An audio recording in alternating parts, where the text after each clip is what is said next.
Donc, je suis Céline Colliat, je suis la référente du Master Manager de la direction Audit et Gestion.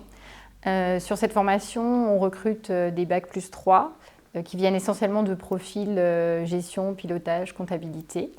Et les étudiants peuvent soit être en alternance, soit en formation continue.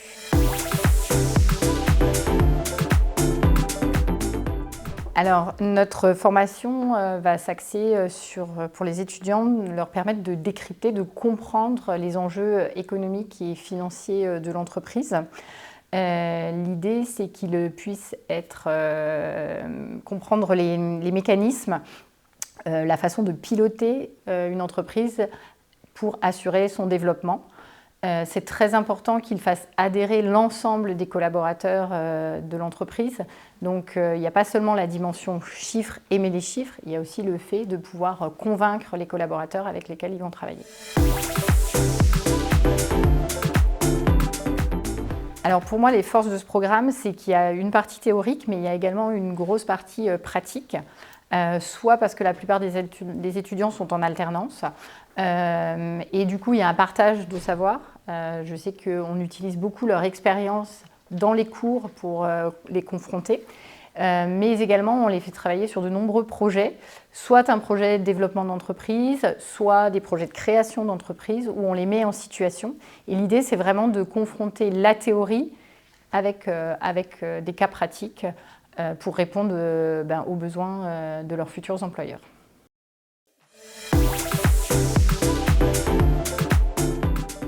Alors, les secrets de ma pédagogie, c'est surtout de m'adapter et de varier, déjà pour intéresser les étudiants et aussi pour les mener dans le monde professionnel. Donc, on va travailler sur bien évidemment des cours théoriques, mais il peut y avoir aussi des exercices, des mises en situation, ou encore des cours inversés où c'est eux qui doivent convaincre leurs collègues sur des notions théoriques en expliquant.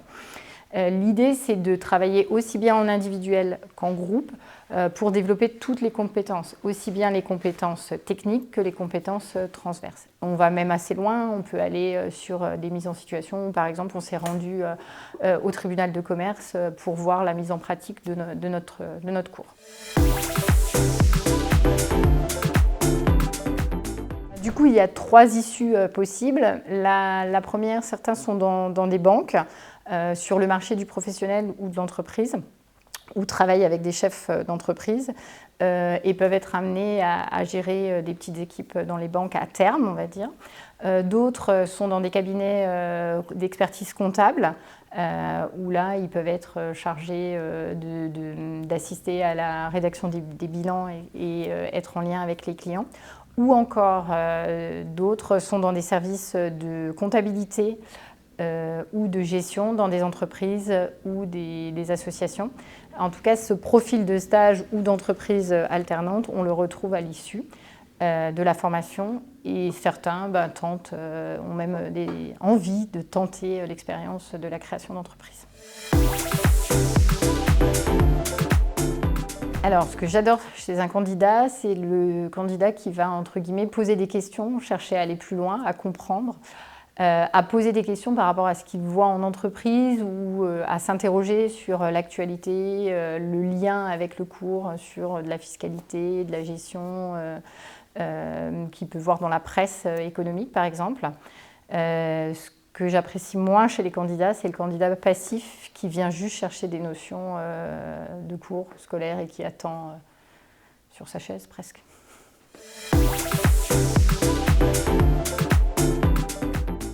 3 mots, exigence. Alors pour moi, on forme les futurs managers des entreprises et un manager, ça doit être exemplaire.